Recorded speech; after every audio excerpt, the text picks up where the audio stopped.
नमः। नमो महावदन्याय कृष्ण प्रेम प्रदायते कृष्णाय कृष्ण चैतन्य नामने गौरतुषे नमः। हे कृष्ण करुणा सिंधु दीन बंधो जगतपते गोपेश गोपिका कांत राधा कांत नमोस्तुते। तप्त कांचन गौरांगी राधे वृंदावनेश्वरी वृषभानुसुते देवी प्रणमामि हरिप्रिय। तवैवास्मि ना जीवामि त्वया विना इति विज्ञाय राधिके त्वं नाय मां चरणान्तिके गुरुवे गौरचन्द्राय राधिकाय तदालय कृष्णाय कृष्ण भक्ताय तद्भक्ताय नमो नमः। वाञ्छाकल्पतरुभ्यश्च कृपा सिन्धुभ्येव च पतितानां पावनेभ्यो वैष्णवेभ्यो नमो नमः। श्री कृष्ण चैतन्य प्रभु नित्यानंद श्री अद्वैत गदाधर शिवासादि गौर भक्त वृंद हरे कृष्ण कृष्ण कृष्ण हरे हरे हरे राम राम राम हरे हरे। मैं सर्वप्रथम मध्य गुरुपाद पद्म नित्य प्रविष्ट ओम विष्णुपाद अष्टोत्तर शत श्रीमद भक्ति वेदांत श्री नारायण गोसाई महाराज मध्य शिक्षा गुरुपाद पद्म नित्य प्रविष्ट ओम विष्णुपाद अष्टोत्तर शत श्रीमद भक्ति वेदांत श्री बावन गोसाई महाराज के श्री चरण कमलों में असंख्य कोटि दंडवत प्रणाम कर उनकी अहेतु की कृपा की वांछा करती हूँ। मैं ग्रंथराज श्री जयवधन तदीय रचिता सच्चिदानंद श्री भक्ति ठाकुर के श्री चरण कमलों में असंख्य कोटि दंडवत प्रणाम कर उनकी अहेतु की कृपा की भिक्षा करती हूँ। मैं उपस्थित श्रोता मंडली वैष्णवी सभी को यथा योग्य वंदन अभिनंदन दंडवत करती हूँ। तो हमारा 23वां चैप्टर चल रहा था और इसी बीच में हमने डिसाइड भी किया था कि हम 22वें चैप्टर से भी प्रश्न उत्तर करेंगे। और जिस तरह से हम रिवीजन कर रहे हैं और पुनरावर्तन हो रहा है, ये बहुत अच्छी बात है, बहुत ही खुशी की बात है। लेकिन फिर भी एक बार श्रवण करने से, एक बार पठन करने से, एक बार स्मरण करने से, ब्रह्मा जी भी कोई शास्त्र पढ़ते थे तो शास्त्र में लिखा है ब्रह्मा ने वेदों का अध्ययन 3 बार किया था। तो 3 बार करने से कुछ कुछ कॉन्सेप्ट हमारे मन में भर जाएंगे। लेकिन जैसा कि कहा जा रहा है सभी हमारे गौड़ीय वेदांत समिति के आचार्यगण कह रहे हैं ऐसा नहीं है। सभी लोग ये कह रहे हैं कि जैव धर्म सभी को पढ़ना चाहिए, सभी आचार्य कह रहे हैं। तो इसका जो सार है वेद और उपनिषदों का सार है, इसका सार श्रीमद् भागवत का सार है, इसका सार गीता उपनिषद पुराण महाभारत सबका सार है। तो आप लोग कृपा करके इसको बार बार पढ़ें और आप लोगों के साथ मेरा भी रिवीजन होता रहेगा। तो मैं पहले सुधा जी से अनुरोध करूंगी कि वो 21वें चैप्टर के 22वें चैप्टर के जो प्रश्न उत्तर तैयार किए हैं जल्दी से द्रुत गति से उसका रिवीजन करें जिससे हम आगे के चैप्टर भी पढ़ें। हरे कृष्णा सुधा जी प्रारंभ करें। हरे कृष्ण जी दंडवत प्रणाम जी। तो पहला प्रश्न दीदी इसमें कि ब्रज का शोक कौन सा पेज नंबर कौन सा है? पेज नंबर कौन सा है? पेज नंबर दीदी शुरू से ही है 397 जहाँ से ये 397 ओके जी। ब्रज का शोक केवल मायापुर में ही दूर होता है, इसका क्या तात्पर्य है, क्या मतलब है इसका? ब्रज का शोक केवल मायापुर में ही दूर होता है। ब्रज का जो शोक है वो केवल मायापुर में ही दूर होता है, इसका तात्पर्य क्या है बताइए। क्वेश्चन 3 पेज 397 से है, यदि आपने पढ़ा हो तो बोलिए। हरे कृष्णा दीदी। हाँ, ब्रज का जो विरह का भाव है कि मुझे कृष्ण राधा और उनके परिकर नहीं दिख रहे हैं, राइट। तो हाँ, मायापुर में दिखने लगता है वहाँ पे भजन साधन से, क्योंकि वहाँ अपराध भाव नहीं है तो वहाँ नित्य उनका हुआ सब दिखने लगता है। हेमा जी थोड़ा जोर से बोलिए ना। हेमा आप जोर से बोलो, अच्छा आंसर दे रहे हो। हाँ तो वही दीदी, मायापुर में जब साधन भजन होता है तो क्योंकि अपराध भाव में रहता है तो वहाँ पे पंच तत्व सामने आकर नृत्य करते हैं, ये सब कुछ दिखने लगता है, तो वो जो विरह का भाव रहता है वो मिट जाता है। तो वो जो सीन दिखाई देता है कि नित्यानंद प्रभु अद्वैताचार्य और गदाधर ये सब वहाँ पे नृत्य कीर्तन कर रहे थे, तो ये सब जो नृत्य कीर्तन कर रहे हैं इस दृश्य को बोल करके, तो ब्रज में जो चीज दिखाई नहीं दी वो कहाँ पे दिखाई दे गई? मायापुर में। मायापुर में। हाँ सुधा आगे पूछिए। जी, भावावस्था किसे कहते हैं? भाव अवस्था किसे कहते हैं? Page number 398।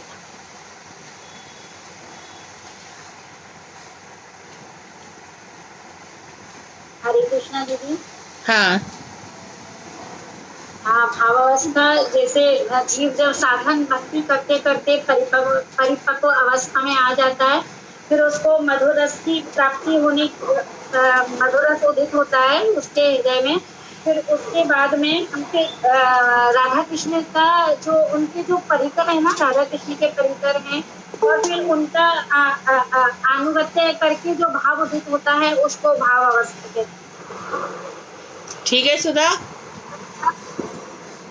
जी दीदी, कुछ हद तक मुझे लगता है कुछ है। हाँ नहीं, वो बेस बोल रही है, ठीक है। योगेश जी, मंजरी भाव उत्पन्न होता है दीदी, मंजरी भाव उत्पन्न होता है, मंजरी भाव उत्पन्न होता है योगेश के अंदर जो है। मंजरी भाव तो बाद में आएगा योगेश जी, वो तो चरम सीमा हो गई आपकी भक्ति की। आप मंजरी भाव एहसास कर रहे हो, महसूस कर रहे हो, उससे पहले है थोड़ा सा। ये फर्स्ट स्टेज है, भावावस्था फर्स्ट स्टेज है। हरे कृष्णा जी के दंडवत प्रणाम। हाँ दूसरी अवस्था होती है, उससे पहले जो पूर्वा भाव होता है, यस उसी को ही भाव अवस्था कहते हैं। हाँ, फर्स्ट स्टेज भावावस्था है। मैच्योर अवस्था में योगेश जी पहले साधन भक्ति, उसके बाद साधन भक्ति के बाद फिर भाव भक्ति, भाव भक्ति के बाद फिर प्रेमा भक्ति, और फिर उसके बाद सिद्ध अवस्था इत्यादि आएंगे।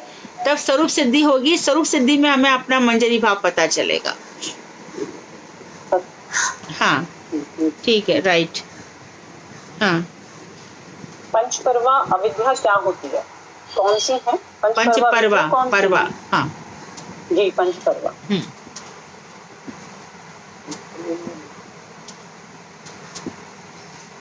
दीदी राग, द्वेष, अविद्या, अस्मिता, अभिनिवेश। हाँ, अभिनिवेश। अभिनिवेश। अब अभिनिवेश से क्या मतलब है? मन कहीं और लगा रहे। Right, perfect. हाँ, ओके, नेक्स्ट। जी, अगला है संवित वृत्ति और आह्लादनी वृत्ति द्वारा क्या होता है? पेज नंबर 400 पे है इसका जवाब। संवित वृत्ति और आह्लादनी वृत्ति।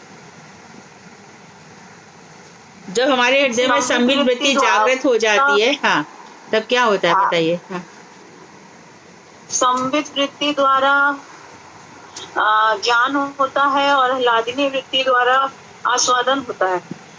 Right, perfect. लेकिन दोनों का मिलकर फिर भाव कहलाता है। हाँ, ठीक है, ठीक है, ठीक है। माइक जगत में कौन से 3 गुण मिश्रित स्थूल तत्व हैं? या यूँ कहें कि माइक जगत में कौन से 3 मुख्यतः रजोगुण, सत्वगुण और राजस्तम। ठीक है। मृषण का क्या तात्पर्य है? मृषण का क्या मतलब होता है? जो एक वर्ड यूज हुआ है यहाँ पर, मसृण, मसृण। हाँ, कोमल, कोमल, कोमल। जी, ठीक। भाव कितने तरह के होते हैं? कितने प्रकार के भाव होते हैं? 2 प्रकार के। जी, कौन कौन से? लक्षण तो 8 हैं और भाव 2 हैं। जी दीदी, कौन से 2 तरह के? एक तो है साधन अभिनिवेश और एक कृष्ण भक्ता प्रसादम। और साधना विवेश भाव कौन सा होता है? क्या मतलब होता है उससे? हाँ, ये भी 2 प्रकार का होता है। जी, यानी पहले रुचि उत्पन्न होती है, रुचि होने के बाद में आसक्ति, आसक्ति के बाद में रति उत्पन्न होती है, भाव पैदा होता है। नहीं, मैं यहाँ पर ये पूछ रही थी, साधना विवेश जो भाव है उसका मतलब क्या होता है? साधन अभिनिवेश, इसका क्या तात्पर्य है? साधन करते करते जब भाव उदित होता है वो साधन। पहले श्रद्धा होगी, ये साधन करते करते फिर निष्ठा आएगी, और फिर निष्ठा के बाद रुचि, और उसको ही साधन अभिनिवेश भाव कहते हैं। नहीं, अनिल भी, अनुराधा भी ठीक कह रही है, गलत नहीं है। साधन अभिनिवेश भाव 2 प्रकार का होता है, उसने बताया। लेकिन इनका प्रश्न ये है कि किसे कहते हैं? योगेश जी कुछ कह रहे हैं। योगेश जी आप बताइए।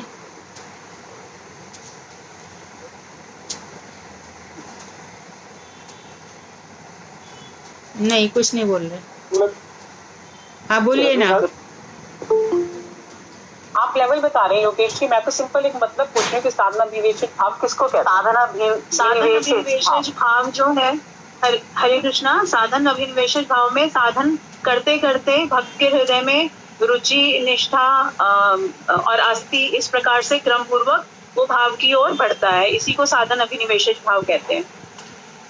साधन अभिनिवेश भाव में दो ही चीजें हैं, पहले रुचि उत्पन्न होगी और पश्चात आसक्ति और अंत में रति। रुचि, आसक्ति और रति। और आप जो बता रहे हो ना वो साधन अवस्था के बता रहे हो। साधन अवस्था में साधन में अभिनिवेश हो गया, ये अब तब 3 चीजें हो जाएंगी।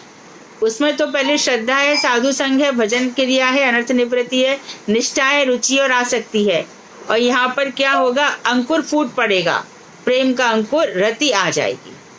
तो इसको कहते हैं, क्या कहते हैं, जात रति भक्त।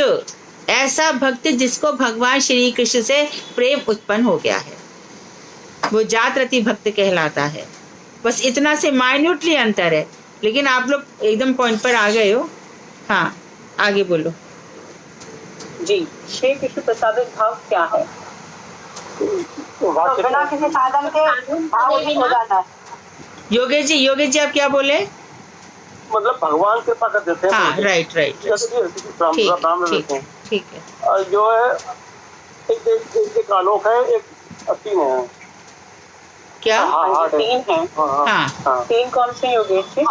आलोक को देख के कृपा कर देते हैं, आलोक देख के कृपा कर देते हैं। और एक हार मतलब जो उनके जैसे कि सुखदेव गोस्वामी हैं, उन पे घेर जाते आरती भाव आ जाते हैं उनके अंदर। जी। तीसरा हार्द जो है, राइट। एक तो आपने आलोक बोल दिया, एक हार्दिश, और एक और है आलोक वाचिक तो कुछ ब्राह्मण पे कर देते ना, ब्राह्मण पे भगवान कृपा करते बोल देते किसी के लिए, तो उसे बोलते हैं।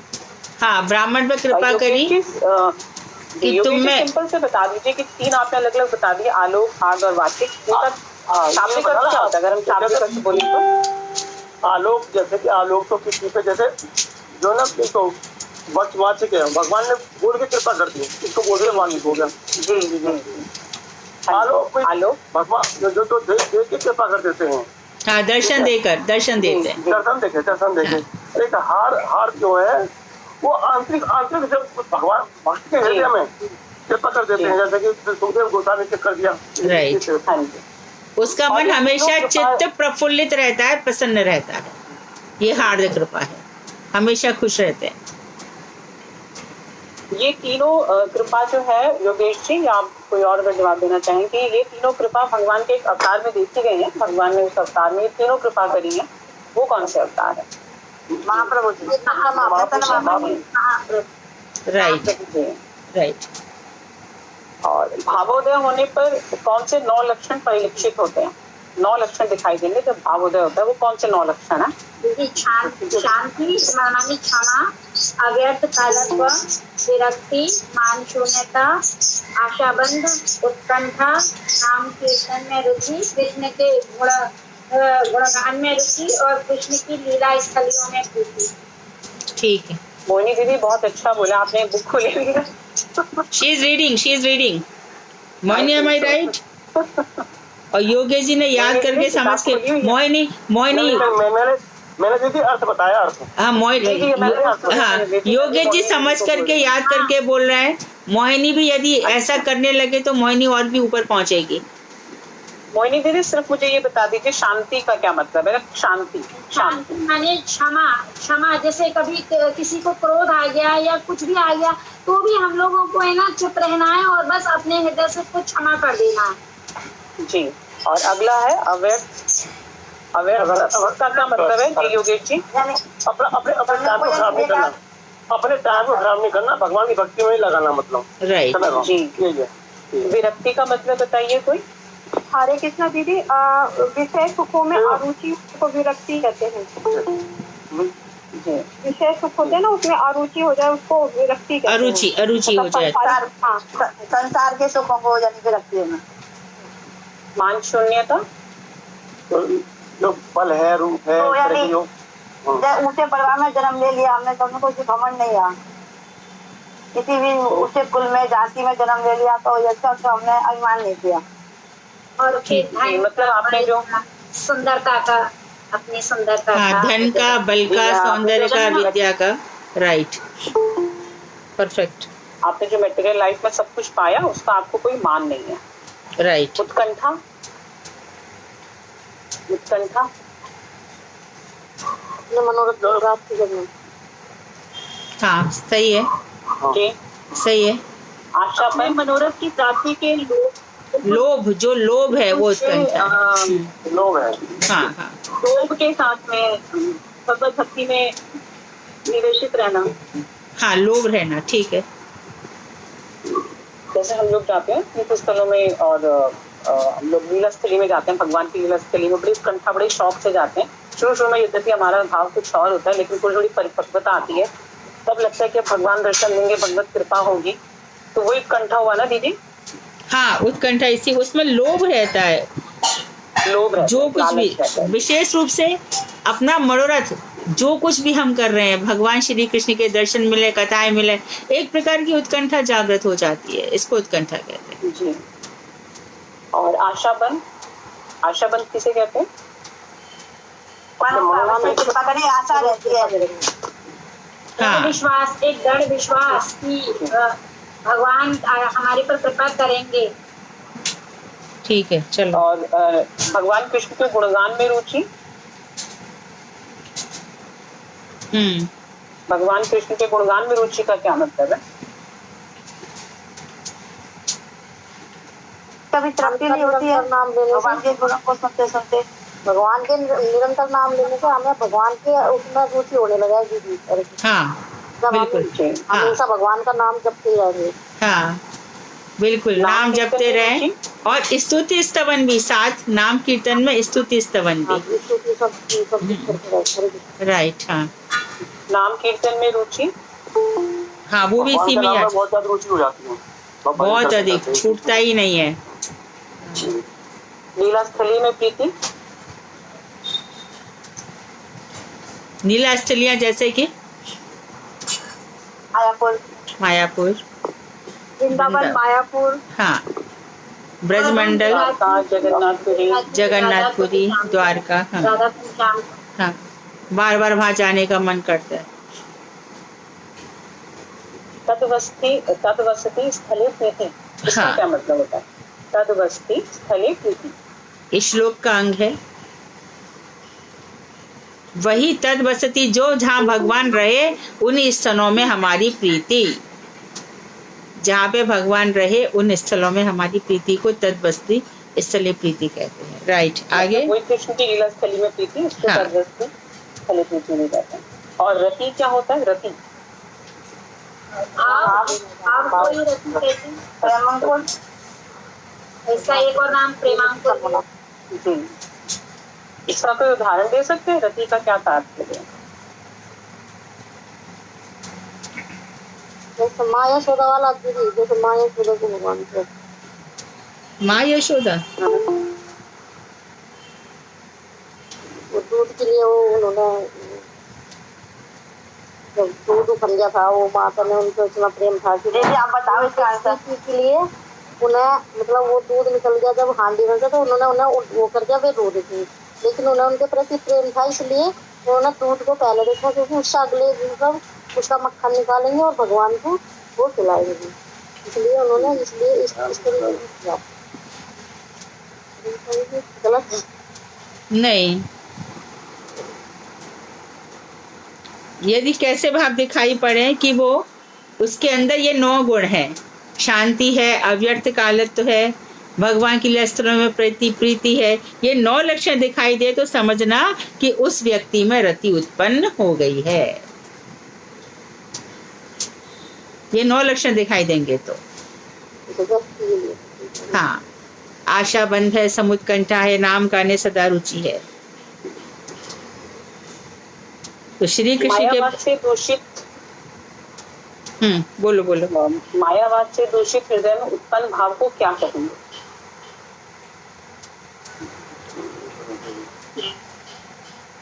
मायावाद के पीछे हृदय में उत्पन्न भाव को क्या करेंगे? प्रतिबिंब भाव बोलेंगे।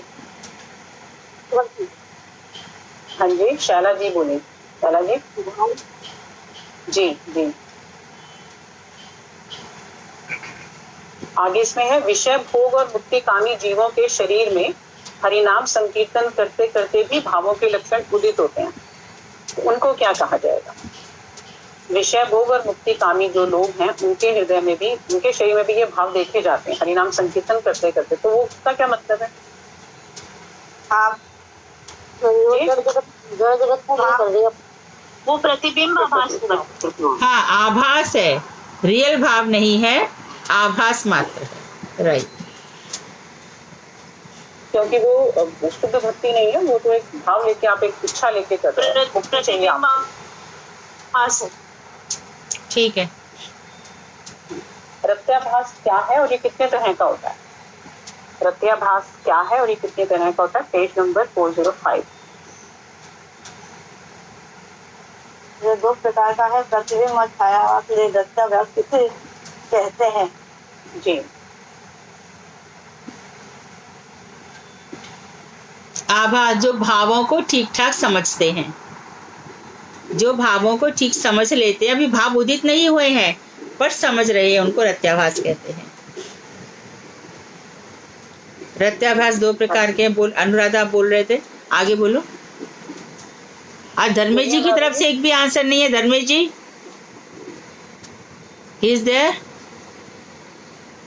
धर्मेश को मैं भी देखती हूँ दीदी। धर्मेश प्रतिबिंब मालिनी दासी जी भी नहीं है, नहीं है। क्लास में तो है धर्मेश जी, है धर्मेश जी हैं। He is not giving any answer today. Hare Krishna दीदी।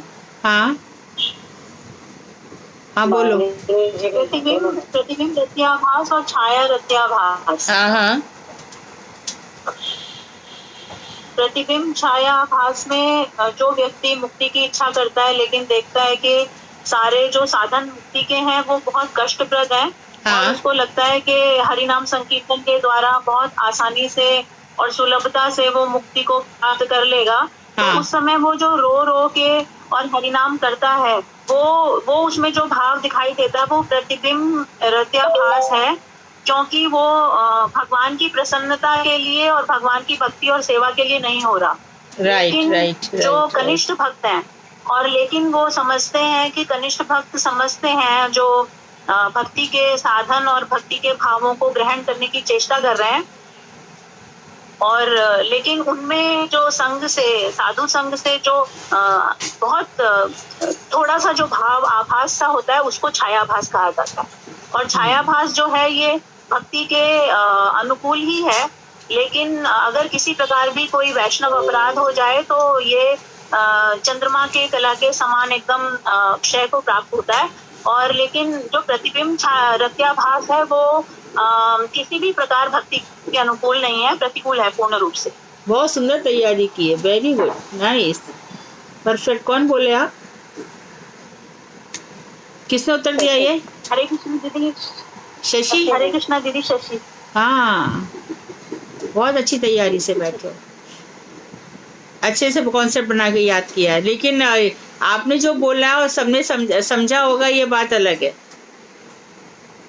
छाया रत्याभास और प्रतिबिंब रत्याभास समझना इतना आसान नहीं है। तो ये जो बोली सबको समझ में आया क्या? नहीं आया होगा।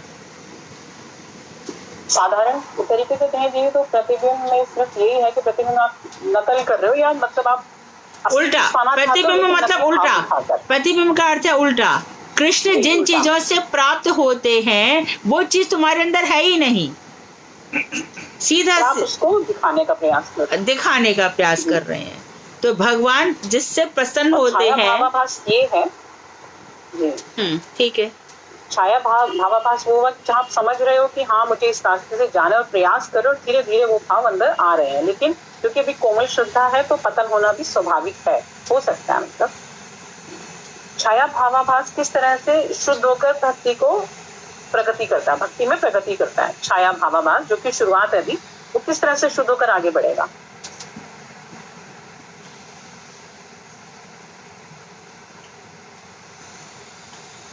छाया भावाभास जो कि दूसरा वाला है और जो कि पॉजिटिव साइड पर है, वो किस तरह से प्योरिटी में प्योर होगा और भगवान कृष्ण की भक्ति की तरफ बढ़ेगा, कैसे भक्त आगे बढ़ेगा। वो आएगा क्या कि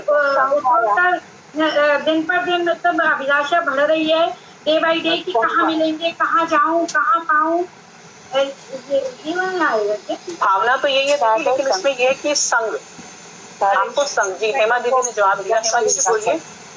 साधु संग में जब भजन करेगा तब वो धीरे धीरे उसका प्रगति को प्राप्त करेगा। प्रगति को प्राप्त होगा, लेकिन वैष्णव अपराध नहीं होना चाहिए। वैष्णव अपराध नहीं होना चाहिए किसी भी तरीके से। और दीदी उसमें ये भी है कि कृष्ण कभी कभी कृष्ण की भी अहित कृपा होती है तो वो जल्दी उत्पन्न हो जाता है वो भाव। कृष्ण कृपा या कृष्ण भक्ति कृपा दोनों मिलती है, उसमें कुछ भी हो सकता है, वो अपनी सुकृतियों पे डिपेंड करता है, किसी भक्त की किसी जीव की सुकृति।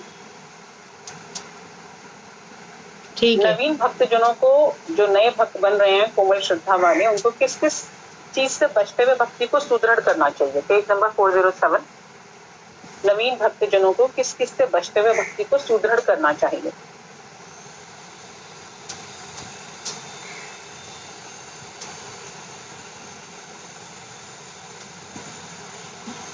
अरे सीधी सी बात है, भगवान की भक्ति में दो चीजें नहीं चाहिए, भोग की इच्छा नहीं चाहिए, मोक्ष की इच्छा नहीं चाहिए।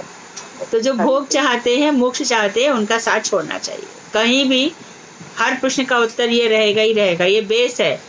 भोग चाहने वाले और मोक्ष चाहने वालों का संग नहीं करना है। हाँ, और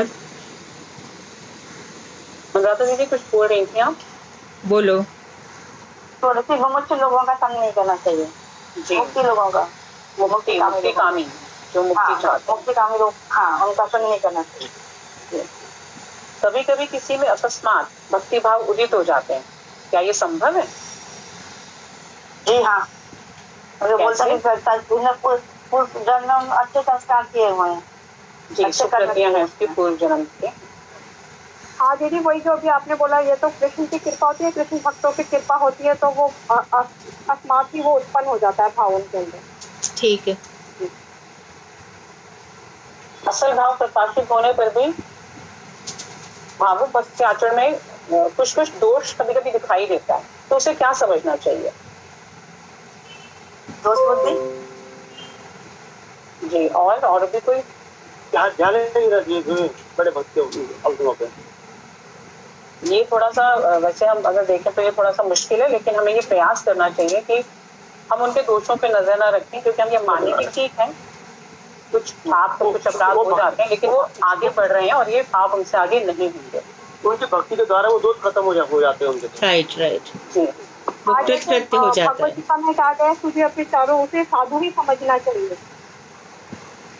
परफेक्ट। चंद्रमा दोष रहने पर भी कभी कभी अंधकार से ढक नहीं जाते।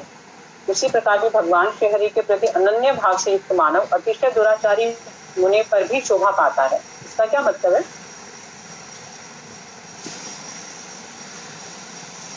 Page number 408। अंततः तो उसकी भक्ति प्रकाशित होगी ही, क्योंकि वो पूरी निष्ठा के साथ और साधु संग में भक्ति का साधन कर रहे हैं, तो अंततः तो उनकी भक्ति प्रकाशित ही होगी, उन्हें भगवान की और भगवान के भक्तों की कृपा मिलेगी ही मिलेगी। इसका अर्थ ये नहीं है कि भक्त निरंतर पाप ही किया करें, ये अर्थ है इसका। हाँ जी दीदी। हाँ, परंतु बस इतना जरूर है कि जैसी उसके अंदर ऐसी जात रति उत्पन्न होती है, उसके सारे पाप तत्क्षण जल जाते हैं, जैसे कि एक जरा सी चिंगारी रुई के बड़े ढेर को जला डालती है। परंतु इसका मतलब ये नहीं है कि निरंतर पाप करते रहो। जैसे कि चंद्रमा में कलंक है, लेकिन चंद्रमा नित्य प्रति आगे बढ़ता चला जाता है, तो मनुष्य के अंदर पाप हो सकते हैं, लेकिन भक्ति आने से वो खत्म हो जाते हैं। आगे चैतन्य महाप्रभु की 48 वर्ष की लीला में 48 वर्ष की लीला को कैसे दो हिस्सों में विभाजित किया जा सकता है, और वो लीला किन दो आश्रमों के लिए उपयुक्त उदाहरण है? हाँ, हरे कृष्ण महाप्रभु की हाँ, चैतन्य महाप्रभु ने जो 24 साल में पहले लीला करी थी वो ग्रस्त लोगों के लिए मतलब वैष्णव के लिए आदर्श है, और अंतिम जो 24 वर्ष की लीला करी थी वो लीला ग्रह त्यागी वैष्णवों का आदर्श है। ये 2 प्रकार की लीला उन्होंने करी। परफेक्ट। क्या गृहस्थ आश्रम में भक्ति की जा सकती है? अगर हाँ तो महाप्रभु के कौन से मुख्य मुख्य गृहस्थ भक्त थे? हाँ जी दीदी, की जा सकती है। उसमें अद्वैताचार्य गृहस्थ थे, प्रभु की गृहस्थ थे, श्रीवास पंडित जी गृहस्थ थे, तो वो तो मतलब की जा सकती है। ठीक है। शुद्ध सत्व विशेष स्वरूप ही भाव का स्वरूप लक्षण है, इसका क्या मतलब है? शुद्ध सत्व विशेष स्वरूप, ये सबसे ज्यादा किसमें देखा जाता है? ये सबसे ज्यादा किसमें देखा जाता है? स्वरूप शक्ति, स्वरूप शक्ति, स्वरूप शक्ति है इसका तात्पर्य, शुद्ध सत्व विशेष। ये किसमें देखा जाता है? किसके अंदर है? चित जगत। एक तो सत्व गुण होता है माया का, वो उन्होंने कह दिया कि वो नहीं, हमें शुद्ध वाला चाहिए। तो शुद्ध सत्व गुण किसमें देखा जाता है? किसमें? किस चित जगत, कौन उसके उदाहरण है? ये स्वरूप शक्ति। हाँ, ये चित्त जगत की है, पर किसमें थी? श्री कृष्ण, भगवान श्री कृष्ण की स्वरूप शक्ति। ये है वसुदेव जी में। वसुदेव के हृदय में विशुद्ध सत्व था। आप बता नहीं पा रहे। जी, हाँ। वसुदेव जी में है जिनके की सामने स्वयं भगवान हाँ। कृष्ण आए, ये विशुद्ध वो सत्व इतने है। पवित्र थे हृदय से। माइक बिल्कुल नहीं था, जागतिक कोई सत्व भाव नहीं है। चित्त जगत का जो सत्व, विशुद्ध सत्व, इसमें हृदय एकदम निर्मल होता है, पानी की तरंगे जैसे भाव इसमें आते रहते हैं, और भगवान से हृदय बिल्कुल जुड़ा रहता है। उनके अतिरिक्त कोई बात, कोई चिंता हृदय में कोई चिंतन हृदय में आता नहीं है। ये विशुद्ध सत्व है। ये वसुदेव जी में देखा जाता है, इसलिए वहां पर आए। नंद बाबा के हृदय में भी है, उनका स्थान और भी ऊंचा है। वही मैं कह रही हूँ, जो सत्व भाव है ना, ये संसारी वाला नहीं है। ये सत्व मतलब विशुद्ध, शुद्ध और विशुद्ध एक ही मतलब है। विशुद्ध सत्व वसुदेव जी में स्थित है। इसका मैंने बताया क्या लक्षण होते हैं। इनका हृदय एकदम जैसे कि जल से कमल उठ जाता है, संसार से ऊपर उठे हुए होते हैं। कहते हैं कि वसुदेव का दूसरा नाम आनक दुंदुभी है। जब इनका जन्म हुआ था तब नगाड़े बजे थे, आनक दुंदुभी, नगाड़े बजे थे इनके समय में। तो इनका हृदय बहुत ही इतना शुद्ध था। देखो वसुदेव जी के चित्त की 2-3 बातें देखो। एक तो हम देखते हैं कि ये कैसा बाप है, बार बार कंस को अपना बेटा दे रहा है एक के बाद एक। ये कैसा बाप है? ऐसे कौन देता है? कुछ तो प्रयास करते, कुछ तो छिपाते। बेटा होता है दे आते, बेटा होता है 1 2 3 4 5 6 बेटे लगातार दे दिए। कहीं पर कंस ने उनको उठा करके फेंका, कहीं में आग में फेंका, कहीं में पत्थर से फेंका है, कहीं पर जल में डुबा दिया है। जहां मना उसने ऐसे किया है। और किसी को तो रखा है और हथौड़े से ऐसे पत्थर उसके ऊपर दे मारा है। तो कौन ऐसा बाप कर चलवा देगा? इसका सीधा तात्पर्य है कि आनंद कंद भगवान जल्दी प्रकट हो तो ये मैं सह लूंगा। तो भगवान के लिए जिसके अंदर शुद्ध सत्व है वो ही सह पाएगा। जो सहे सो रहे। भक्ति मार्ग में सहनशीलता बहुत लानी पड़ेगी। भक्तों को संसार के बड़े प्रवाद सुनने पड़ेंगे। लोग ऐसी ऐसी बातें कहेंगे हृदय को भेद देने वाली, और पता चलेगा एक रिश्तेदार साथ में नहीं है, सब कुछ भगवान जगत का हटा देते हैं। ये निर्मल चित्त जब हो जाता है, निर्मल चित्त जब होता है तो उसके बाद फिर ये भक्ति उदित होती है। तो इसमें क्या किया उन्होंने, क्यों इतना सहा कि श्री कृष्ण यहाँ पर प्रकट होंगे, इसलिए जेल पे जेल भी सहते रहे। और बाद में जब कुंती मैया ने कहा भी है कि भैया तुम आए भी नहीं, तुमने देखा भी नहीं कि तुम्हारी बहन किन किन हालतों से गुजर रही थी, तब क्या कहा था, बहन हमारे पास क्या कम कष्ट थे? तो जेल में भी रहे, पत्नी के साथ भी रहे, अपनी पूर्व पत्नी रोहिणी के साथ रहे, उनको भी भेज दिया। तो ये सब बात है। बाद में श्रीमद् भागवत में बताते हैं कि 84-85वें खंड में वसुदेव ने यज्ञ इत्यादि किए, लेकिन भगवान श्री कृष्ण के प्रति पुत्र भाव में इतने आसक्त हो गए कि ज्ञान की बातें नारद जी से पूछ रहे हैं कि मैं इस ग्रस्त धर्म से कैसे मुक्त होऊंगा और ग्रस्त को क्या करना चाहिए, ये सब पूछ रहे हैं। तब नारद जी कह रहे हैं कि देखो, घर में स्वयं भगवान बैठे हैं, लेकिन ये भगवान की महिमा समझ नहीं पा रहे, पुत्र भाव में इतने आसक्त हो चुके हैं। तो ये सब चीजें क्या है? विशुद्ध सत्व भाव। विशुद्ध सत्य होने पर ही इंसान सह सकता है। भक्ति मार्ग में बहुत सहना पड़ेगा, ये आसान मार्ग नहीं है। और मैं रिपीट करती रही हूँ, श्री वामन गोसाई महाराज कहते रहे हैं, ये मार्ग ऐसा है जहाँ हमें भी रोना है, तुम्हें भी रोना है। क्यों? कष्टों के कारण नहीं। वामन गोसाई महाराज रोते हैं विरह के कारण। कहाँ जाऊं, कहाँ पाऊं, रात दिन विरह है। हम लोग पहले कष्टों के कारण रोते हैं, कितना संसार में पीड़ा है, जो आता है वो हमारे साथ ही इतना सब कुछ दुर्व्यवहार क्यों करता है। धीरे धीरे वो हमारा रोना किसमें कन्वर्ट हो जाता है? भगवान के विरह में। मैं कभी पत्र का जेरोक्स भेजूंगी। गुरुदेव ने कहा है कि बेटी, मैं तो सोच रहा था कि मैंने तेरे भगवान के हाथों में समर्पण कर दिया, अब तेरा हर एक आंसू उनके लिए ही रोएगा, तू कैसे संसार के लिए रोने लग गई। ऐसे महाराज जी भी कहा करते थे। तो संसार के लिए जो रोना है एक दिन वहां परिवर्तित हो जाता है। ये विशुद्ध सत्य है। और संसार का जो सत्य होगा उसमें क्या होगा? You have to become very nice person to all the persons in this world.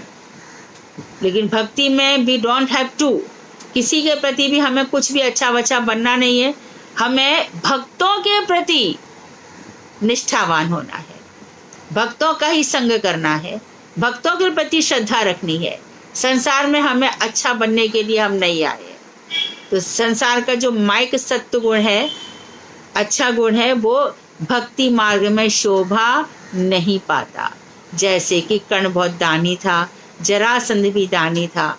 इनके यहाँ पे कितने लोग दान देने आते थे, क्या हुआ? उनका कृष्ण से प्रीति नहीं है।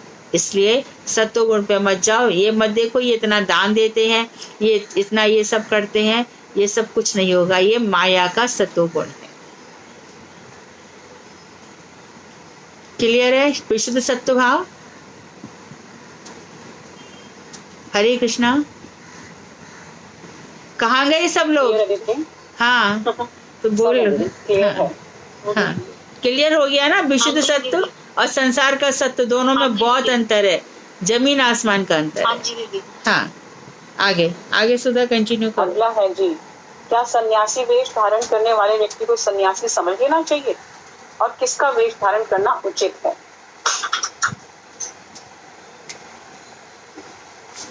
योगेश जी। हाँ जी, हाँ जी बोलिए। जिसके अंदर भाव हो जाए उसको लेना चाहिए, नहीं वैसे बहुत से ध्यान करके उसको लेने को फायदा वो नहीं है। कहने का मतलब ये है।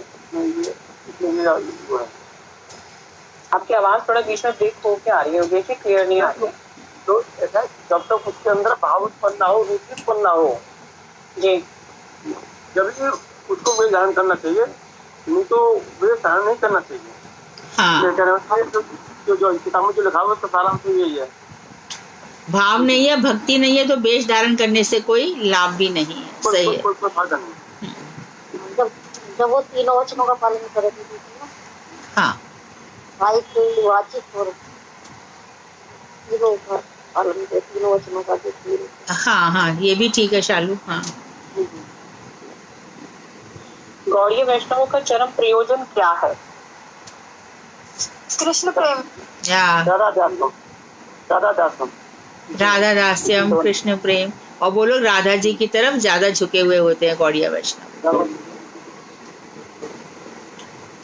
वैदिक भक्ति में प्रेम तक पहुंचने के लिए अलग अलग क्या लेवल्स हैं? रागानुगा भक्ति में क्या है और वैदिक भक्ति में क्या है? वैदिक भक्ति में तो है श्रद्धा, साधु संग, अनर्थ निवृत्ति, भजन क्रिया, अनर्थ निवृत्ति, निष्ठा, रुचि, आसक्ति, भाव और प्रेम। और रागानुगा भक्ति में अंजना जी? रागानुगा का नहीं पता दीदी। अच्छा योगेश जी ने अपना स्पीकर ऑन किया। योगेश जी रुचि में जाते, रुचि में सीधा। हाँ जी, इससे हमारा वो फर्स्ट लेवल सेकंड लेवल चला गया। हाँ। निष्ठा नहीं होती। जी मैं वैसे भक्ति में निष्ठा में आते हैं, फिर रुचि में आते हैं, फिर कृष्ण भाव में। हाँ हाँ, और राधा भक्ति में हम शुरुआत ही रुचि से करते हैं, हाँ क्योंकि वहाँ पर प्रेम होता है, हमारे हृदय का भाव। जी, कौन सी 2 लीलाएं भगवान की जादू भरी हैं और जिनके बारे में हमें चर्चा नहीं करनी चाहिए? भगवान कृष्ण की ऐसी कौन सी 2 लीला हैं जिनके बारे में हमें चर्चा नहीं करनी चाहिए, ध्यान नहीं देना चाहिए? कौन सी 2 लीलाएं ऐसी दीदी ने अपने कथा में बोला था? वो है ना द्वारका वाली और मूसल लीला। नहीं, रास लीला और गोवर्धन लीला। मौसल लीला और लीला और महिषी हरण लीला। हाँ महिषी हरण लीला, राइट शैला ये जी। वाला सही बोल रहे हैं, शैला जी सही। मौसल लीला और महिषी हरण दीदी लीला। बता रही थी कि विष्णु पुराण में है चर्चा उनके मृत्यु के बारे में, वो हमें दीदी लीला नहीं। कौन सा बोला, सही से समझ में नहीं आया, सब लोग बोल रहे थे कौन सी लीला, आप क्लियर एक जना बताइए, मुझे समझ में नहीं आया। शैला जी आप बोलिए, आपने बताया था। मौसल लीला, महिषी हरण लीला। तो विष्णु पुराण में क्लियर है बताया आपको?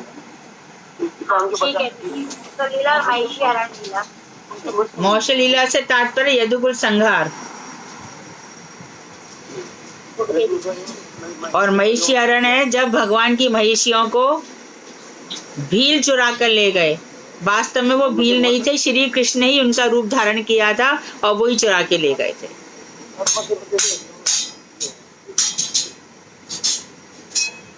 डन। जी जी, एक है दीदी आखिरी, हाँ। जय ध्वनि क्यों दी जाती है? हाँ, जय ध्वनि जय जयकार जो हम लोग करते हैं कथा के शुरू में या बाद में या कभी हम सुनते हैं, तो वो क्यों की जाती है? उनकी कृपा प्रसाद पाने के लिए। परीक्षा दे।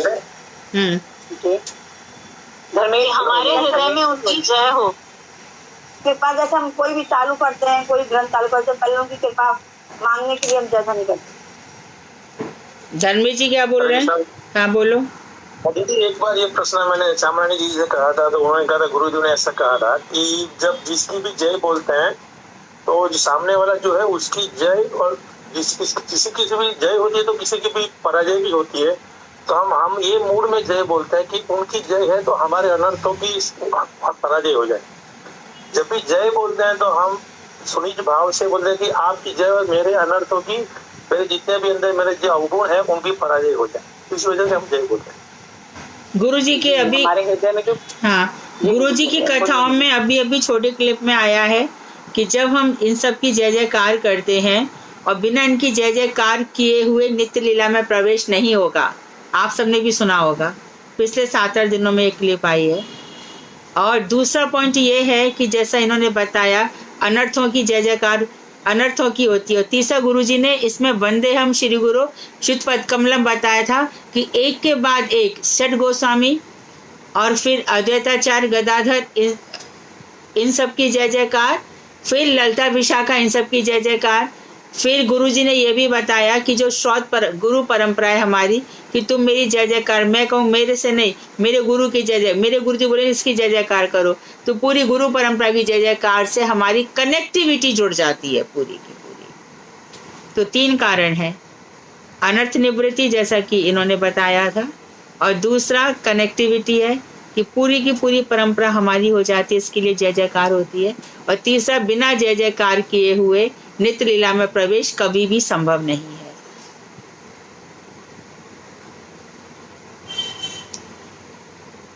जी दीदी हो गए पूरे, इतने प्रयास किए थे। ठीक है, हरे कृष्ण। चल तो आज अगले मंडे तक ये 23वां चैप्टर पूरा होगा। तो इस चैप्टर को हम क्वेश्चन आंसर में इसलिए रखना नहीं चाहते क्योंकि इसमें नाम की महिमा बताई गई है ना। कुछ नया प्रकार नहीं है, काइंड्स नहीं दिए गए हैं, कोई टेबुलर फॉर्म भी नहीं है, तो इसके लिए खाली यही रखते हैं। व्हाट डू यू से? I will follow that.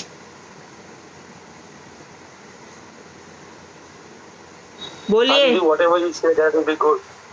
क्योंकि नाम महिमा में इसमें सब वही बताया गया है। नाम महिमा से क्या होगा? मेरा रिक्वेस्ट ये रहेगा कि इसको आप लोग रिवाइज कर सकें।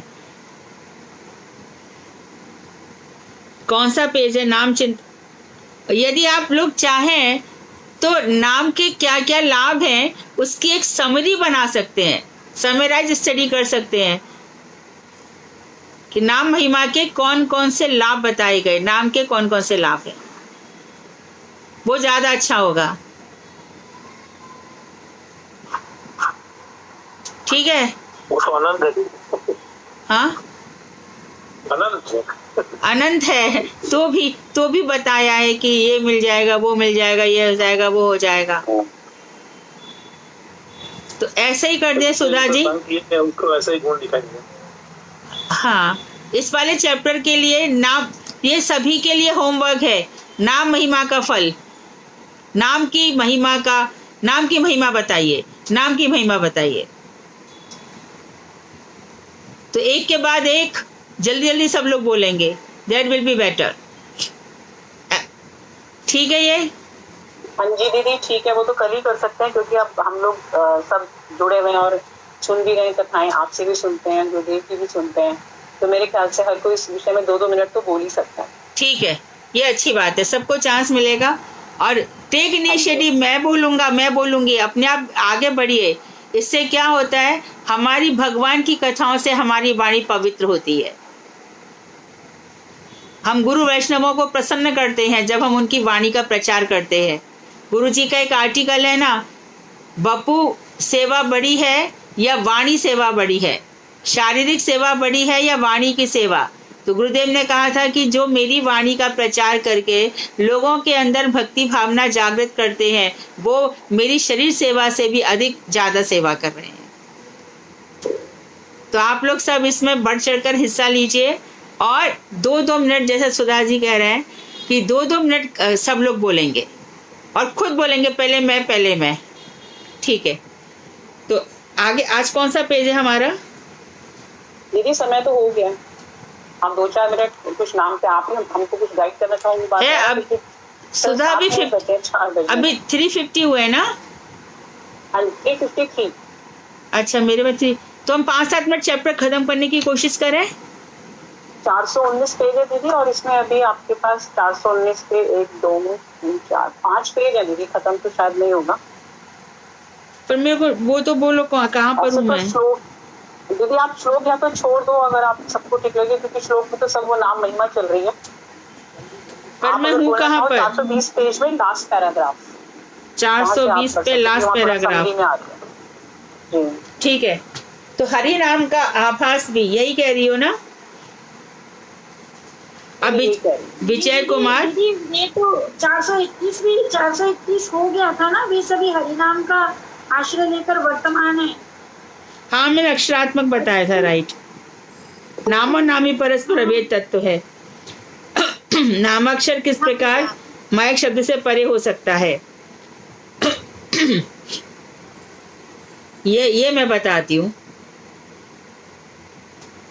नाम स्वयं कृष्ण है, कृष्ण और नाम में अंतर नहीं है, अतः उसमें चैतन्य रस के घन विग्रह हैं। घन मतलब सांद्र, घनीभूत, बहुत रस है कृष्ण नाम में, चैतन्य रस, और वो भी चेतना है। कैसी चेतना है? यहाँ पर सारा जड़ भस्म हो जाता है, जितनी भी जड़ चीजें हैं खत्म हो जाती है।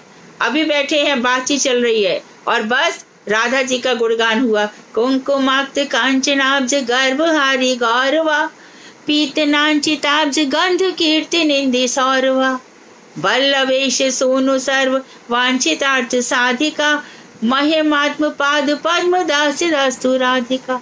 आनंद ही आनंद है, सुबह दोपहर शाम। मेरा आपसे अनुरोध है कि आप लोग 2-2, 3-3, 4-4 जन मिल करके बहुत बड़ा ग्रुप मत बनाओ, छोटे छोटे ग्रुप में ऐसे ये गाओ, अष्टक गाओ, वृंदाष्टक गाओ। केशव, जब तक केशव व्रत चल रहा है, वैशाख का महीना बहुत अच्छा माना गया है भक्ति की दृष्टि से। इस महीने में भी एक एकादशी भी आएगी, भगवान नरसिंह देव का भी आविर्भाव होगा। नरसिंह देव का जिस दिन मैं भूल जाऊं, भी मुझे याद आ गया है, तो नरसिंह देव का जन्म होगा उस दिन। बिना किसी संशय के कि हम इस माला पे भी नरसिंह भगवान का कर सकते हैं क्या? जयदेव ने दशावतार गाया कि नहीं? और जयदेव का जो गीत गोविंद है, भगवान चैतन्य महाप्रभु ने दिन रात उसका आस्वादन किया कि नहीं किया? तो आप सब लोग विघ्न विनाशन श्री नरसिंह देव की उपासना अपने इसी माला में करना। कौन सा मंत्र से? सब लोग ओम उग्रम वीरम महाविष्णुम ज्वलंतम सर्वतोमुखम श्री नरसिंहम भीषणम भद्रम मृत्युम मृत्युम नमाम्यहम्। सारे रोग ताप संकट सब दूर कर देंगे भगवान। तो उस दिन जरूर से याद कर से रखना, ये भी वैशाख मास में ही आ जाएगा। और तुलसी देवी तो अष्टक आप सब गा ही रहे हैं, गांगे चांपे तड़ित बिंदु, तो इस तरह से अष्टक भी गाते रहेंगे। तो चैतन्य रस घन विग्रह है, नाम चिंतामणि है। चिंता मात्र से ही, नाम लेने से सारी चिंताएं दूर हो जाती हैं। उनसे जो कुछ भी मांगा जाए वे सब कुछ दे सकते हैं। और फिर भी यदि नहीं दे रहे हैं तो समझो उसमें हमारा मंगल है, उसमें हमारा कल्याण है। कभी भी कंप्लेंट नहीं होनी चाहिए। भगवान ने हमें जन्म दिया है, जन्म से मरण तक प्रारब्ध पहले रचा पाछे रचा शरीर। प्रारब्ध भगवान ने पहले लिख दिया और पीछे शरीर बनाया। जिस समय 10 दिन में बेर की गुठली के समान जीव हो जाता है, यदि उसके अंदर चेतना नहीं है तो डेवलप कैसे नहीं हो गया? डेवलप क्यों हो रहा है? फिर क्यों विकास हो रहा है? क्योंकि सेल आ चुका है, टिश्यूज आ चुके हैं, आत्मा उसके अंदर प्रवेश कर गई है। पिछले जन्मों का सब कुछ वो लेकर के चला आ रहा है।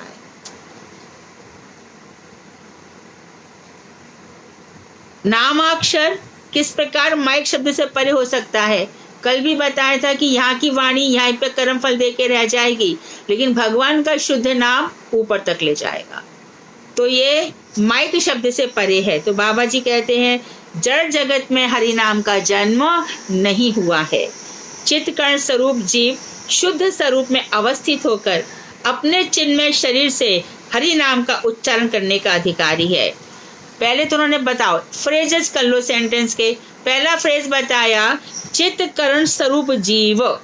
जीव कैसा है? जैसे कि सूर्य से चिंगारियां निकलती हैं, उसी प्रकार भगवान जो चित्तपुंज है, चित्तपुंज है ना, पुंज ढेर है, उनके कण निकल रहे हैं। और जीव कैसा है? चित्तकर्ण। हम कितने चेतनावान हैं और हमने जड़ माइक वस्तुओं से अपने को ढक लिया है।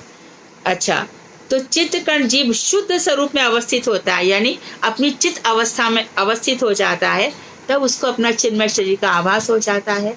मैं ये शरीर नहीं हूँ, मैं आत्मा हूँ, मैं नित्य जगत की मंजरी हूँ, मैं उन्हीं का पार्षद हूँ। इस तरह से भाव आने लगते हैं, तब हरि नाम उच्चारण करने का अधिकारी है।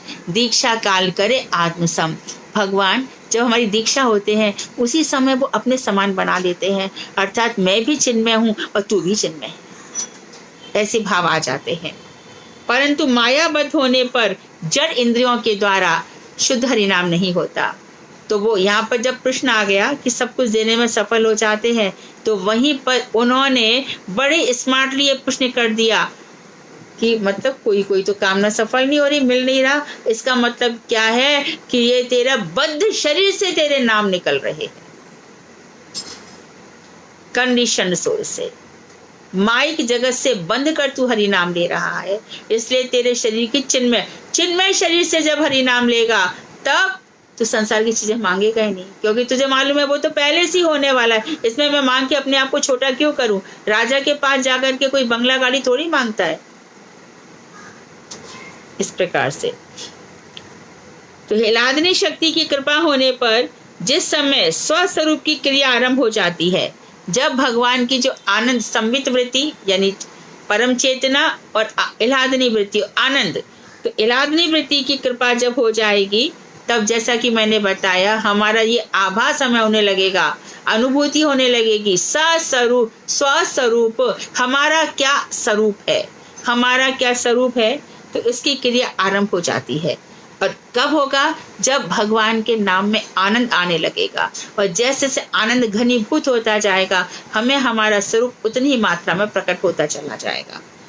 तो उसी समय उनका नाम उदय होता है। उस समय जो नाम उदय होगा वह शुद्ध नाम है, जड़बद्ध अवस्था में नहीं होगा। नाम उदय होते ही शुद्ध नाम मनोवृत्ति के ऊपर कृपा पूर्वक अवतीर्ण होकर भक्त की भक्ति द्वारा पवित्र हुई रचना के ऊपर नृत्य करते हैं। तो जिस समय स्वस्वरूप हम जानने लगते हैं, आनंद आने लगता है, तो उस समय क्या होता है, हमारी मन की भावनाओं के ऊपर नाम प्रभु कृपा करते हैं और भक्त की भक्ति द्वारा तो हमारी जो रचना है, जैसे कि कल मैंने कहा, तुम्हारी देखो प्रमाण मिल गया, भक्त की भक्ति द्वारा पवित्र हुई रचना मतलब जीभ किससे किससे पवित्र होती है, भगवान का नाम लेने से। और वेदांत तो यहाँ तक कह रहा है, मैं तो पढ़ के आश्चर्य किया, वेदांत कह रहा है कि जो जड़ वस्तुओं की ज्यादा चिंता या बातें करेगा उसका जीभ सूख जाएगी, रस नहीं रहेगा, गला सूख जाएगा, कंठ सूख जाएगा। कभी कभी आश्चर्य नहीं होता क्या, 93 इयर्स में पूज्यपाद बावन गोसाई महाराज, पूज्यपाद नारायण गोसाई महाराज है ना, इतना देश विदेश जा रहे हैं, एक एक करके इतने सारे लोगों को हरिनाम दे रहे हैं, कितने सारे लोगों को, और सुबह शाम उनके प्रवचन भी चल रहे हैं। उनकी जीभ में इतना रस कहाँ से आया, कहाँ से आया, यही प्रमाण है। इसी बात को अपने को अरे वो तो बहुत बड़े हैं, ऐसा नहीं, we have to follow them. नहीं तो अपने आप को इतना अंडररेट मत करो। नाम प्रभु हैं, वो सब पे कृपा बरसाते हैं, वो तो उनका नहीं, वो हमारा ही काम है, हम करेंगे, ये हमारे लिए है। तो इस तरह से रसना पवित्र होगी और तब भक्त की भक्ति द्वारा नित्य प्रति हरि नाम जीवा पर नृत्य करते हैं। नाम अक्षराकृति नहीं है, इसको अक्षर नहीं मान लेना चाहिए, ये तो बस जड़ जीवा के ऊपर नृत्य करने के समय वर्ण के आकार में प्रकाशित होते हैं, यही नाम का रहस्य है। तो मुख्य नामों में कौन सा नाम अतिशय मधुर है? समय हो रहा है आप लोगों का भी, मैं स्टॉप कर देती, ठीक है। तो शतनाम में बताएंगे कल कि कौन सा नाम सबसे अधिक मधुर है। तो कल हम आप लोग नाम बताएंगे और हम चैप्टर पूर्ण करने का प्रयास करेंगे। वांक्षा कल्पतरु वैश्य कृप। और यदि आप मुझे 10 मिनट दें और हम पढ़ लें, और प्रश्नोत्तर तो आज हमारे है नहीं कुछ, ऐसा कर लूं क्या? 6-7 मिनट ले लूं मैं, आपके प्रश्नोत्तर सेशन छोड़ देते हैं। हाँ वही ठीक है। तो मैं 5-7 मिनट और पढ़ा देती हूँ। तो शतनाम स्तोत्र में कहा गया है, ये विष्णु और एक एक नाम आपी, तो मैं श्लोक छोड़ रही हूँ। विष्णु का एक एक नाम समस्त वेदों के पाठ से भी अधिक फलदायक होता है। सहस्र नाम, विष्णु का एक एक नाम, सारे वेद पढ़ लिए, और विष्णु का भी हम परा जो रूप है वो कहाँ देखते हैं? बद्री नारायण। और वहां पे भी हम देखते हैं नर नारायण के रूप में वो उपासना कर रहे हैं। क्यों कर रहे हैं नर नारायण बनकर? भगवान को क्यों आराधना करनी है? अरे क्या करूं, इन जीवों पर मुझे तरस आता है, ये जीव संसार में इतना भोग करते हैं, पापों का, कष्टों का, दुखों का, पर इन बेचारे भजन नहीं करते। तो उनके भागवत में बताया गया है नर नारायण का अवतार जीवों के कल्याण के लिए है। उन्हीं भगवान को रिझाने के लिए इंद्र ने फिर अप्सरा भेजी थी, उर्वशी नाम की अप्सरा, रिझाने के लिए, और वहां से हार बैठा था। इंद्र ऐसी करतूतें करता ही रहता है। एक बात, ऐसे ऐसे सहस्त्र नाम एकत्र मिलकर एक राम नाम के बराबर होते हैं। एक राम का नाम 1000 नाम विष्णु के, एक राम का नाम यानी 1000 = 1 राम का नाम, और 3 राम का नाम = 1 कृष्ण का नाम। 3 बार राम का नाम लो, 3 बार है कि 10 बार है? आई थिंक 10 बार है। राम नाम बरानने सहस्र नाम, मुझे याद नहीं। 3 बार है दीदी, 3 बार है, हाँ। तो 3 राम का नाम लेने से कृष्ण का नाम हो जाता है। तो कृष्ण नाम ही सर्वोत्तम नाम है। इसलिए हमारे प्राणनाथ श्री गौरांग सुंदर ने जिस हरे कृष्ण इत्यादि नाम की शिक्षा दी है, उसी नाम को निरंतर लेते रहो। विजय। हरि नाम साधन की क्या पद्धति है? तो बाबा जी कह रहे हैं कि देखो, तुलसी की माला ले लो। तुलसी की माला नहीं है, हाथ में संख्या ठीक रखकर, अपराधों से दूर रहकर निरंतर हरि नाम करना चाहिए। तो आदेश दिया है, कभी तुलसी माला घर से ले जाना भूल गए, नहीं याद रहा चलते वक्त, तो बस अपने हाथों में रखो, ये मेरे हाथों में ये 10 नाम ऐसे चलते रहेंगे, अपनी एक संख्या बना लो।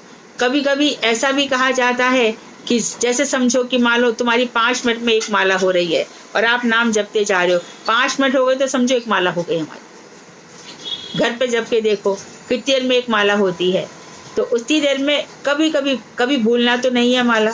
मानो कभी भूल गए तो हाथ में जप करते रहो। तो तुलसी की माला और नाम अपराध रहित भजन करना चाहिए। शुद्ध नाम होने से नाम के फल प्रेम की प्राप्ति होती है, शुद्ध नाम होगा जब।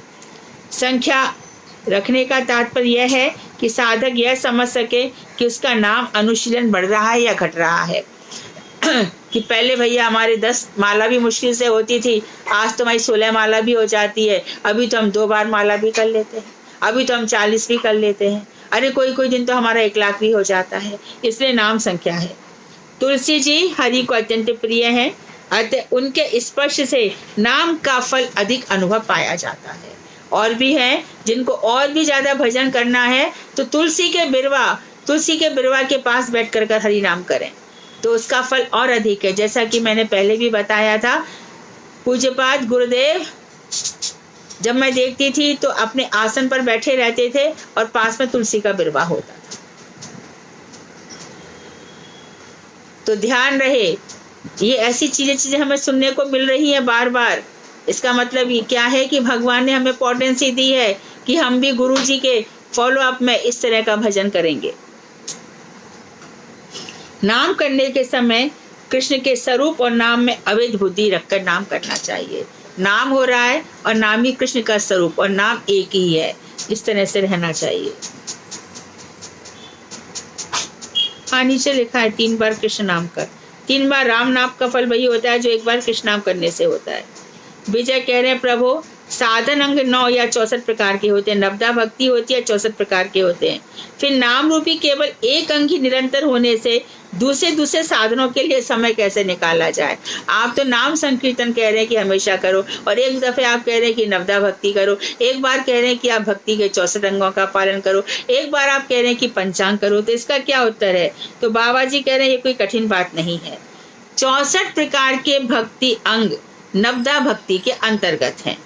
श्री मूर्ति का पूजन अर्चन हो अथवा निर्जन में नाम का साधन हो, भक्ति के 9 प्रकार के अंगों का सभी जगह अनुशीलन किया जा सकता है। श्री मूर्ति के सामने क्या करना है?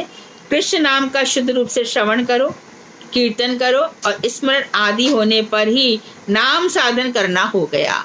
तो भगवान की कथा सुन रहे हैं, ये भी नाम साधन है।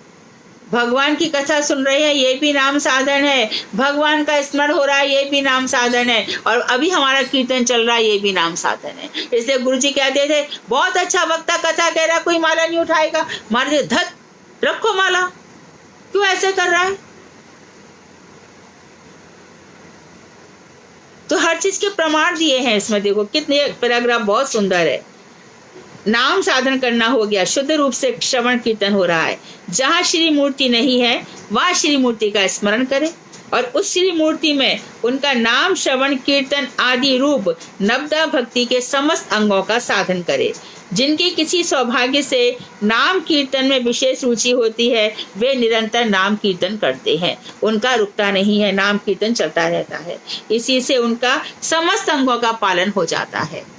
तो मतलब क्या हो गया? जहाँ पे सुंदर कथाएं मिले वहाँ श्रवण करो, जहाँ पर सुंदर गाने को मिल रहा है भजन, कृष्ण दामोदर माधवेति गोविंद, ये सब जो गा रहे हैं, तो ये कुछ भी हो रहा है, भगवान का मंदिर साफ करने को मिल रहा है, भगवान की कुकिंग हो रही है, तो कुकिंग करते समय जो कुछ भी हो रहा है, नाम चल रहा है, तो वो भी नाम माना गया है।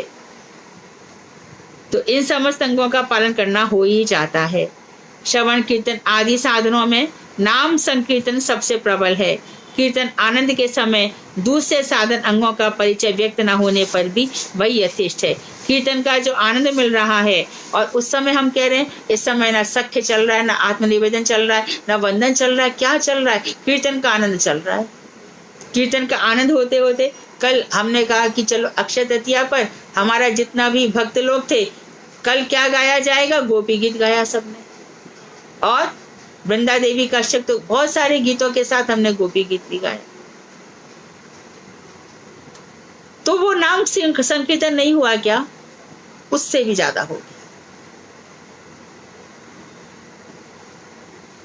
और एक सुंदर प्रश्न है कि यहाँ पे बता दिया, ध्यान रखें, कीर्तन के समय दूसरे साधन अंग दिखाई नहीं दे रहे हैं, लेकिन उस पर भी कीर्तन चल रहा है, तो वो सब कुछ है।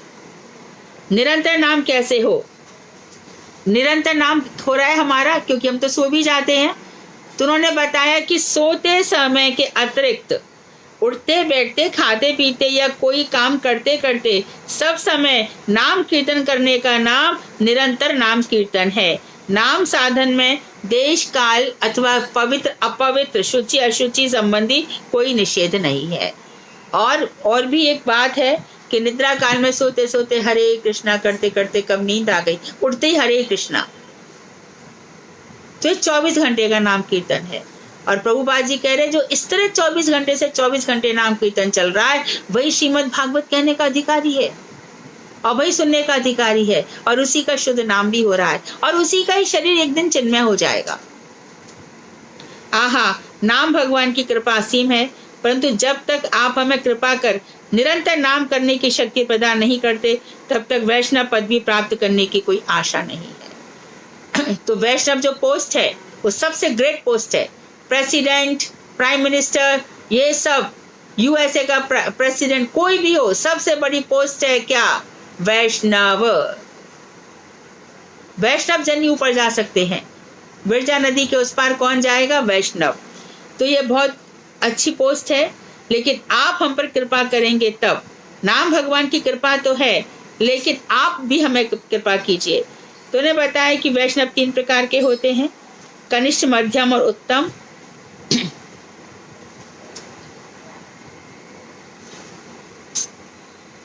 और कीर्तन का इन्होंने स्पष्ट किया है, नीचे देखिए, फुटनोट में देखिए, कीर्तन का अर्थ बता रहे हैं साधु संग में रहकर भजन करना।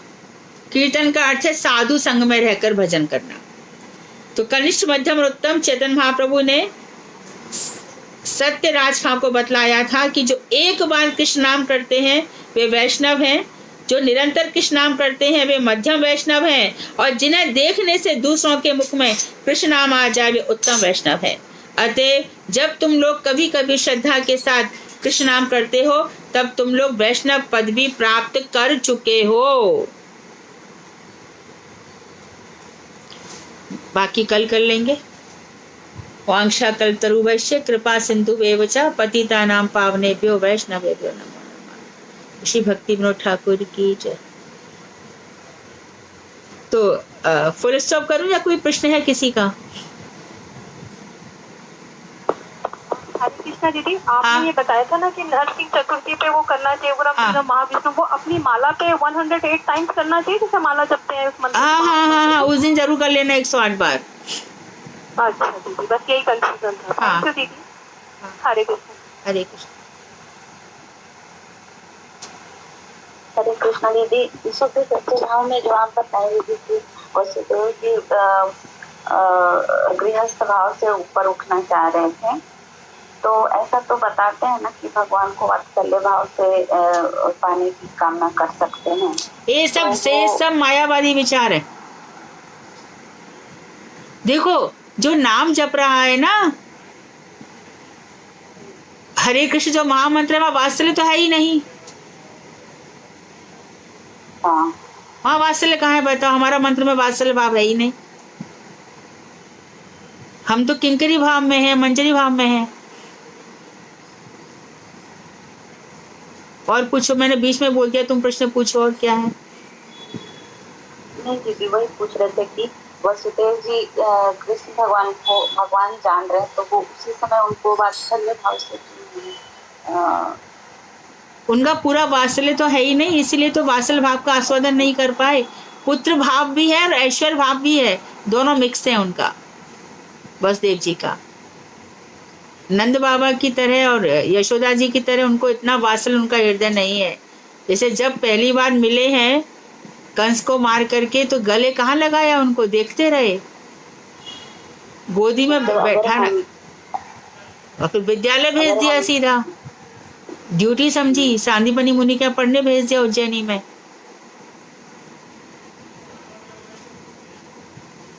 तो ये शुद्ध सत्व भाव तो फिर भी तब थोड़ा नीचे ही वाला भाव हुआ ना।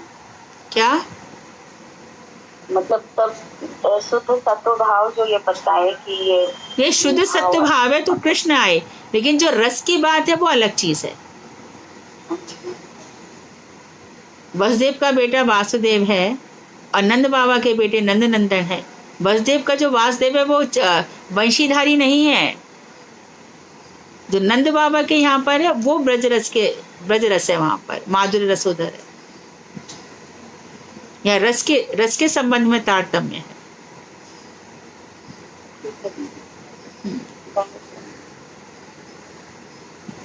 कोई और प्रश्न? तो कल सभी लोग नाम का महिमा, नाम का फल और ये जो आज का लेसन था कि कब माला करनी चाहिए और करने से क्या हो जाता है, ये सब प्रश्न कल मैं पूछूंगी, ठीक है? सुधा जी। एक और सवाल है। हाँ। हरे कृष्णा दीदी, जैसे हरि नाम करने में बोलते हैं कि नाम शुद्ध होना चाहिए, वैसे ही विष्णु नाम या राम नाम करने में भी वो शुद्ध नाम होना चाहिए। तुम थोड़ा जोर से बोलोगी हेमा? हेमा आप जोर से बोलेंगी? हरे कृष्ण दीदी। हाँ। बोल रहे थे जैसे हरि नाम करने में बोलते हैं कि शुद्ध नाम होना चाहिए, है ना? हरे कृष्णा। हाँ, हरि नाम करते समय शुद्ध नाम होना चाहिए, ऐसा बोल रही हैं आप? वैसे ही विष्णु नाम और राम नाम करने में भी वो भी नाम शुद्ध होना चाहिए। नाम शुद्ध होना चाहिए। शुद्ध नाम तो जब निकलेगा जब हम बद्ध अवस्था से ऊपर उठ जाएंगे। अभी तो हम माइक जगत में माइक भावनाओं से 17 स्तंभ के अधीन होकर के नाम जप रहे हैं ना, तो शुद्ध नाम कैसे निकलेगा? हाँ, वही पूछना चाह रही थी। शुद्ध नाम तो हम लोग का होता नहीं, तो फिर क्या तभी तो नाम लेना ही है। हाँ, तब भी नाम लेना है और नाम लेते लेते एक दिन शुद्ध हो जाएगा। कब? जब बताया ना कि माइक से ऊपर उठ जाएंगे और अपने चित्त स्वरूप की उपलब्धि होगी। हाँ, समझ गए। हाँ, हम चित्त पुंज के चित्त कण हैं, ये मैंने बताया था ना, पहला फ्रेज है। और फिर दूसरा, नाम अपराध दूर हो जाए कि शंकर और कृष्ण एक ही हैं। ये सब जो नाम अपराध हैं 10 प्रकार के, वो दूर हो और अपने चित्त स्वरूप की अनुभूति हो, तब शुद्ध नाम निकलेगा। हरे कृष्ण दीदी। हाँ हाँ। ये शुद्ध नाम के लिए एक भजन भी तो है कि अपना बेम और से दिन अबे मन। हाँ, कृष्ण नाम जाप जपे। बिल्कुल बिल्कुल, ठीक है। 1-2 साल में तुम बड़े बड़े प्रचारक बन जाओगे।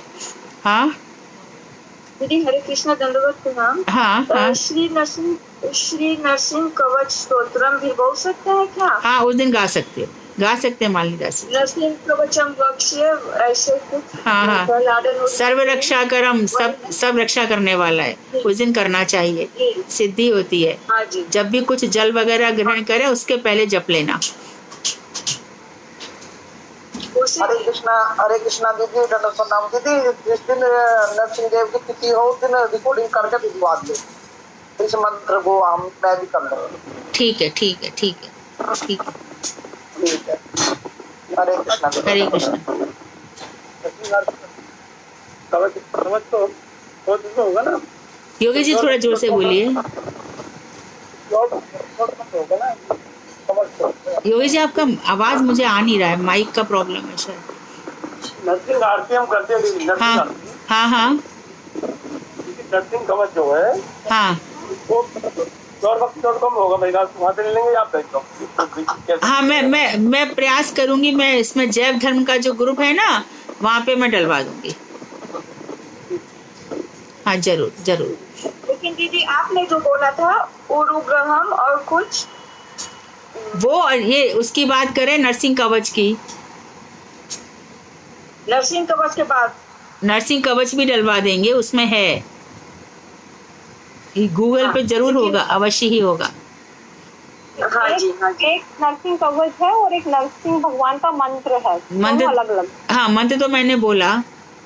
हाँ, उग्रम वीरम विष्णु जलंतम महा वाला तो मंत्र है और नरसिंह कवच अलग है। हाँ बिल्कुल, कवच अलग होता है, मंत्र अलग होता है। कवच और मंत्र एक नहीं होते। चाहिए ना दीदी? कवच, हाँ कवच गा सकते हैं, कवच बोल सकते हैं, उस दिन तो करना चाहिए। कवच गा सकते हैं और दीदी ने बताया कि मंत्र को माला पे 100 हाँ। टाइम्स बोलना है। तुम्हारा वो सिद्ध हो जाएगा, दुख दर्द में काम आएगा। हाँ जी, लेकिन अच्छा आप डाल देंगे ना ग्रुप पे? मैं डाल दूंगी, मैं पेज पे लिख करके और उसका फोटो भेज दूंगी। हाँ, अच्छा दीदी, थैंक यू वेरी मच।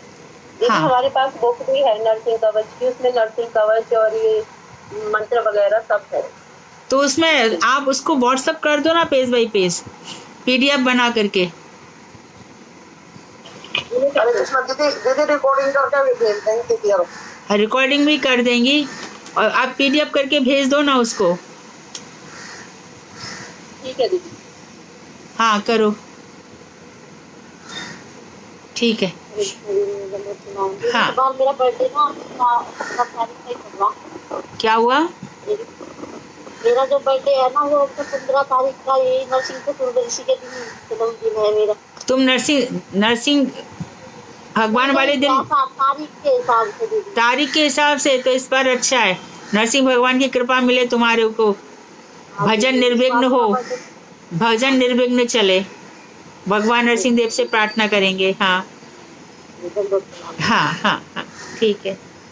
वांशा कल्पतरुवश्य कृपा सिंधु वेवचा पतितानां पावनेभ्यो वैष्णवेभ्यो नमः।